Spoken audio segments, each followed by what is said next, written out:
Welcome back to the Content Marketing Playbook. It's your host, Josh Culler with Culler Media. And on today's episode, we're talking about generating, I just hit my hat on the microphone, sorry about that, but generating and then actually converting leads with content marketing. So I was just telling Instagram Live here right before I jumped on to the actual podcast episode, a lot of people look at content marketing as, I want to build a YouTube channel. I want to build a podcast. I want to build an Instagram following and that kind of thing. I mean, I get this question almost on a 3 or 4 times a week basis of how do I grow my Instagram following? And what are the secret tips and tricks to growing that following or getting more subscribers on YouTube or whatever? And my answer is kind of always the same, is it depends on what your actual goal is for the channel that you're marketing on right now. So why do you want to grow that Instagram following? Why do you want to grow that subscriber count on YouTube or that subscriber count on your podcast? It's important to understand those things, because if you're just trying to build an audience and you're not leveraging that audience in any way, shape, or form, meaning you're not converting them with services or products or anything that you actually have where somebody pulls a trigger and spends money with you, or if you're not monetizing that audience in any way, shape, or form with ads or whatever, that's something important to understand. Because why are you in business if you're doing any kind of marketing that's not driven to get results and to get actual leads and then convert those leads? So today I'm going to walk you through that. This might be a little bit of a lengthy episode. If it gets too lengthy, I'm actually going to break this down and shoot another episode that'll go out next week. But I want to dive deep into this because I think it's really important to understand converting your leads, generating leads first of all, and then converting them. So how do you build that structure to get them through the funnel, to get your target audience through the funnel, from the top of the funnel all the way down to the bottom where they actually pull the trigger and convert with you? So before we get into it, if you haven't already, make sure you have subscribed to the Content Marketing Playbook. We're on all podcast platforms, so you can subscribe there. If you're on Apple Podcasts, would much appreciate a 5-star review. If that's how you're listening, head over after the episode, not right now, but after the episode, head back over to the review page and leave a review with your honest feedback. If you have any questions about content marketing, about this specific topic, or any specific topics you would like for me to cover in the future, please reach out to me. Josh@cullermedia.com is my email address. Josh@Culler, colored spelled C-U-L-L-E-R, Josh@cullermedia.com. Shoot me an email. Happy to chat with you and provide any value that I possibly can. So let's dive into it today. So I've got this broken down into a couple pieces. I'm not going to go super deep into some of these because I've talked about them on previous episodes. So I'll reference that. If I did actually reference something on a previous episode and went deeper into that, then I'll let you know. And then I'll say, hey, go listen to that episode, into full depth, because it's 15, 20 minutes of an episode going into that topic. So I'm going to break this down into kind of 3 categories. The first one is knowing your audience, which we've gone deep into that, but I'm going to go deeper into this side from the conversion standpoint. And then the next one is creating a specific content flow or content pillars in order to move people through the actual funnel. And then the last one is structuring your content to actually convert. Now, I will give a shout out to optinmonster.com. If you guys haven't heard of OptinMonster, they have a lot of great valuable content when it comes to marketing. And I got a lot of information from them. And as I was building out my funnels and building out my content to lead to conversions, I visited this website, helped out tremendously, and it's working for me. So I wanted to pass this information along to you. But big kudos to them, optinmonster.com. So let's talk about it. The first thing is knowing your audience. Now, this is nothing new to you if you are running a business in any way, shape, or form. If you don't know who your target audience is, you don't know your avatar, you need to stop this episode right now and go figure that out.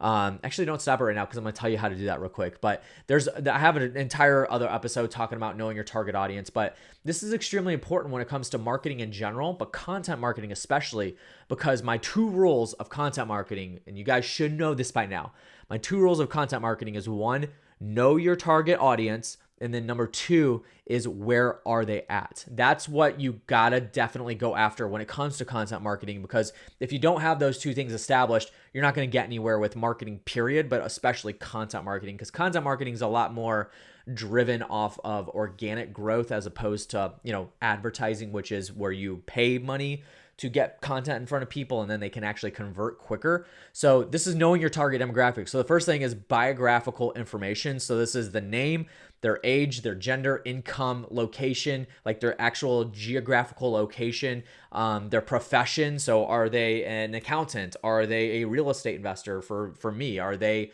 a consumer that works at a retail store? Like, what is their profession? These are all things that you need to know about your audience. One thing that I always take into massive consideration when I'm dealing with a client is like, I need to get to know them. So I actually do my homework before I even jump on a call with a potential customer. I know exactly what they do. I know if they have podcasts. I know if they have YouTube channels. I know what businesses they're running. I know what they're doing in the real estate industry. So I study my target demographic very much. So then I know them inside and out. And in turn, I know where they hang out and where they're at. So that's why it's so important to know your target audience, because you got to go, which is the next thing, is to actually go to the locations where they're at, where they hang out online, where they hang out physically, that kind of thing. The next thing is values. So what do they care about? What are their goals? What are their hopes? What are their dreams? Those are all things that you need to take into consideration, because that's going to help you leverage your products and services into that content marketing that you're creating to emotionally attach to them, because that's what you want to get to, right? The next thing is pain points. What do they struggle with? What keeps them lying awake at night? That's a marketer's favorite term, is what keeps them awake at night? What are they struggling with? What is their biggest pain points? And this is, again, huge when it comes to marketing. But when it comes to content marketing, you're not going to take advantage of those pain points, but rather you're going to show your empathy through the content. So for instance, when I'm filming videos with an active real estate investor, we're filming videos directed towards motivated sellers. Let's say, for instance, we're directing it towards a tired landlord that has a tenant in their property that they don't want to deal with. They hate dealing with properties that are rentals, and there's just too much problems. They have too many repairs on the house. They don't want to evict, that kind of thing. One of their pain points are those things exactly. So then in the video that I film with this active real estate investor, I will tell them, address those pain points. So the first thing is, hey, are you a tired landlord that's dealing with tenants that you don't want to evict? Do you have too many repairs on the house that you don't want to make? Do you live in another state and you don't want to manage this property anymore? You're addressing those pain points in the content, and then you're going to flush those out in that next step, which is actually telling them how you're going to solve the problem. But knowing the pain points is extremely important. Next thing is favorite sources of information or entertainment. This is huge because this is rule number 2, which is, where is your target audience? Do they read blogs? Do they read magazines? Do they listen to podcasts? Do they jump on YouTube? Do they watch Netflix?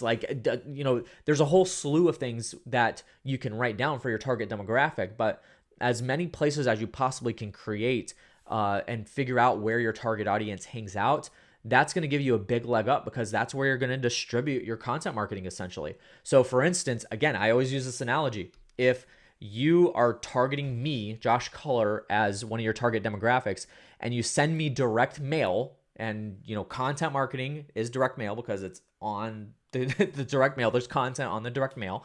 But if you send me direct mail, you are wasting massive money, because the only things that everything that I have billing wise is all paperless. It's all online accounts. So I don't really check the mail. For instance, I don't think about it. And when I do, if it doesn't have like my name on it in a letter that is like something that I know is a bill or something like that, or it says IRS or state of Indiana or something like that, it's going directly in the trash can. So you're losing out on that money. And for most of the people in my generation, you're doing the same thing. You're losing out on that money if you're marketing to them that way.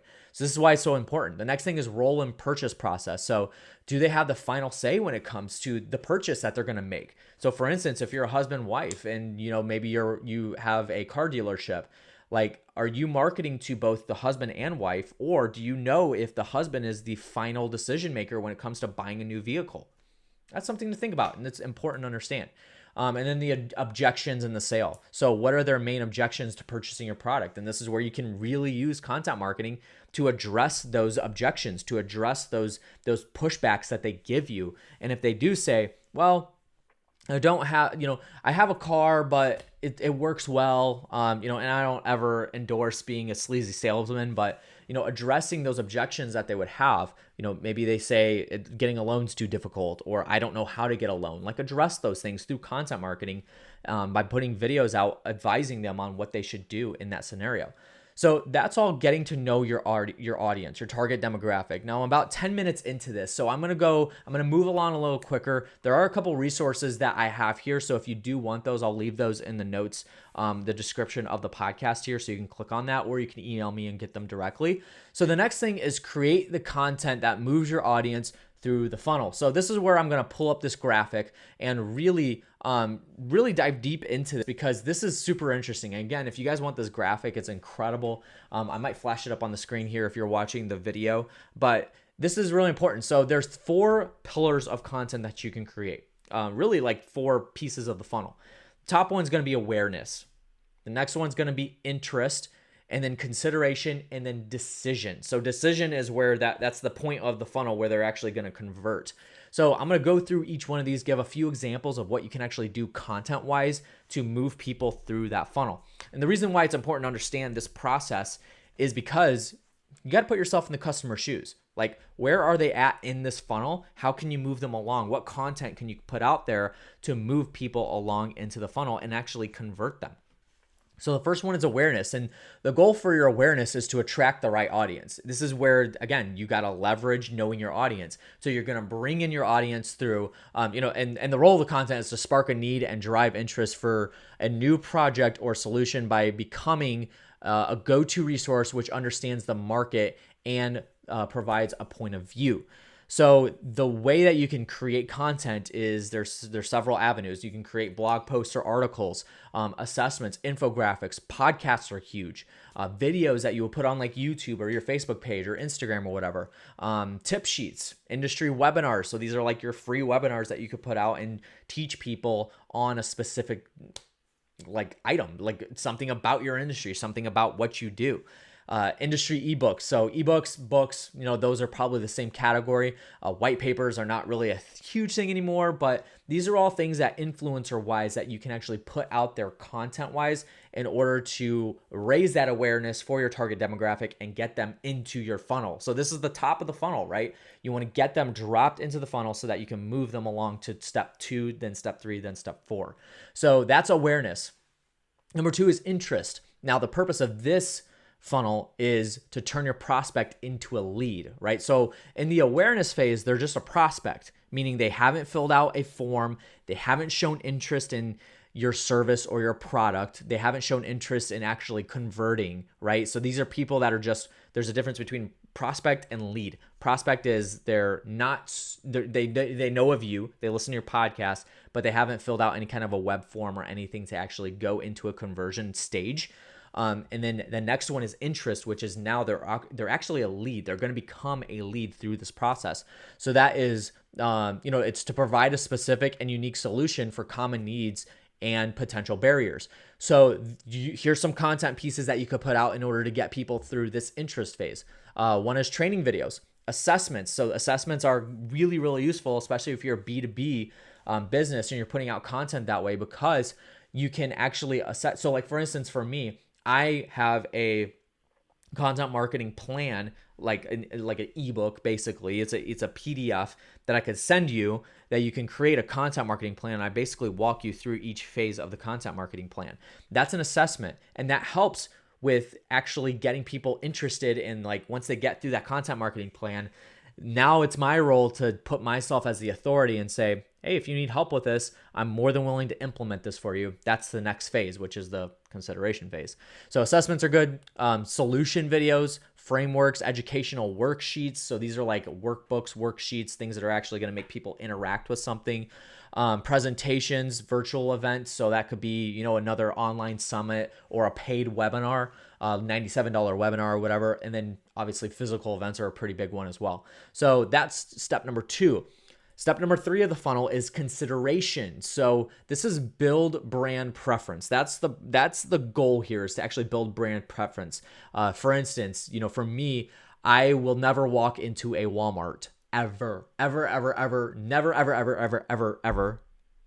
will I walk into a Walmart. You'll never catch me into a Walmart. I don't care where it is in the country. I don't care if it's in the back roads of North Carolina or Tennessee, where there's, the kindest people in the world. I'm just not going to get caught in a Walmart.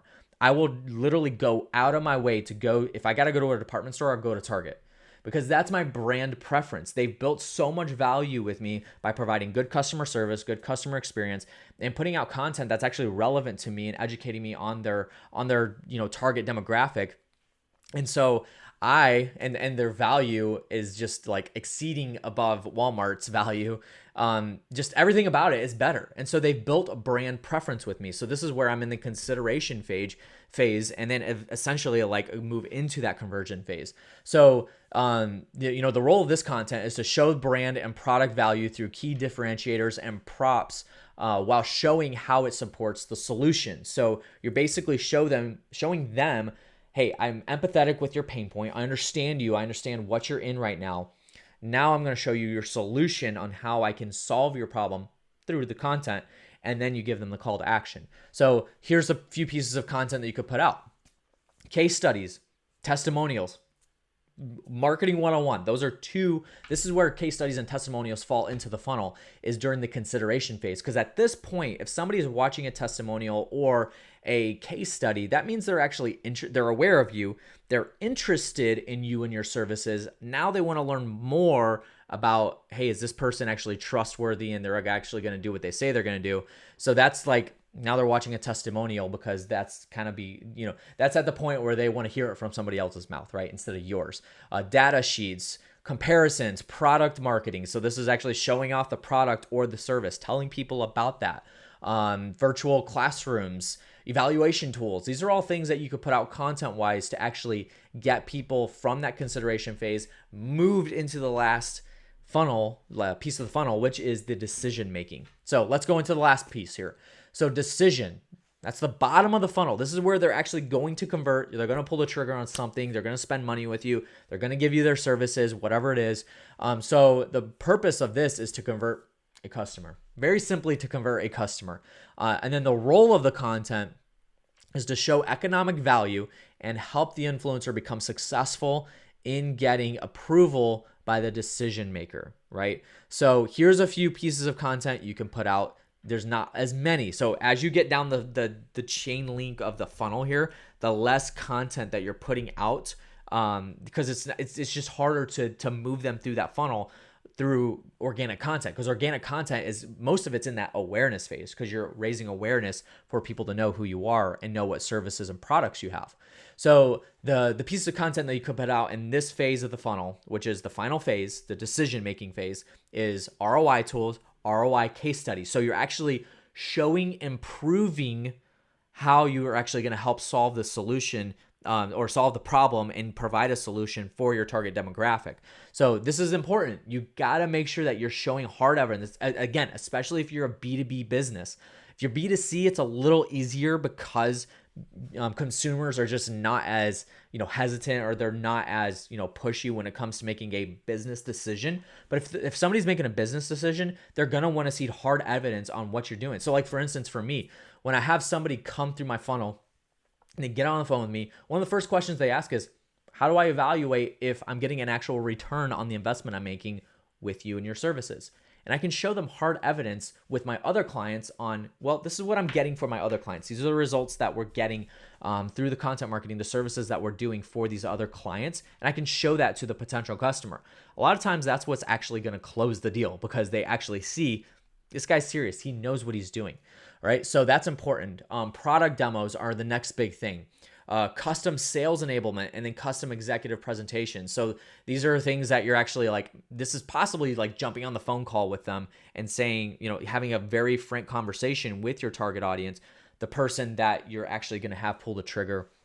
Again, like product demos, like that's a no-brainer. If you have a product or you have a service, you got to be showing off how to actually use this thing. And I've had a whole nother podcast episode where I talk about this, but this is important. So these are the phases of the funnel: awareness, interest, consideration, and decision. I know this is getting a little bit of a lengthy show. I'm in the last phase here, so I'm going to talk about that. I'm going to go deep into that. But that's how you actually move people through actually generating the lead, which is the awareness. The entire awareness section of the funnel is the generation of the lead, and then moving them through those last three phases of the funnel. That's where you start to convert people. And obviously, you're not gonna this is just business and marketing 101. Everybody that becomes a prospect in that awareness phase is not going to become a lead. every lead that gets into that second phase of interest and then consideration is not going to convert into a customer. So you just got to be okay with that. And you just have to evaluate what is going to work best and what is not going to work at all in your content marketing. So that's that. Now I'm actually going to cut this off here. I want to do next week's episode on structuring converting content. So I wanted to kind of show you how to generate and then convert leads through the content marketing. Next week, I'm going to show you how to actually build that content marketing in order to convert. We're at 21 minutes or so with this episode, so I don't want to make this too lengthy because it's a lot of information to take in. So we're going to make sure you tune in next week for next week's episode. We're going to specifically talk about structuring content in order to convert. So again, I wanted to very much talk about how to generate those leads, how to get them through the funnel, and then convert them. And then next week, we'll go deeper into the conversion process. So that's all I got for you guys today. I know it's a lot of information, a lot of meat on the bone there. So if you have any questions, anything you want me to go deeper into, maybe one-on-one with you, I'm more than happy to do that. Reach out to me, josh@colormedia.com, colored spelled C-U-L-L-E-R, josh@colormedia.com. And I'd be happy to answer any questions that you have or point you in the right direction that you need to go into. So again, hopefully this wasn't too much information for you. Don't try to implement all of this at once. This is, again, like a very 1,000 foot view, high level picture of what it looks like to move a lead to conversion. So you don't want to try to choke down too much. Take it one step at a time. Just write down notes here, write down implementation processes and what you're actually going to implement through the information in this show. So thank you guys so much for listening and joining in on the Content Marketing Playbook. Again, it's your host, Josh Color with Color Media. Please leave a review on Apple Podcasts if that's how you're listening, and then make sure you subscribed if you haven't already. Again, reach out to me if you have any questions, anything about this episode, anything about content marketing in general, or any topics that you'd like for me to cover in the future. That is going to do it for today's episode. I am worn out right now. A lot of information, a lot of talking, so I apologize if I'm stumbling over words, but that's going to do it for today's episode. Thank you so much for joining me and listening in today, and I'll catch you guys on the next one. See you later.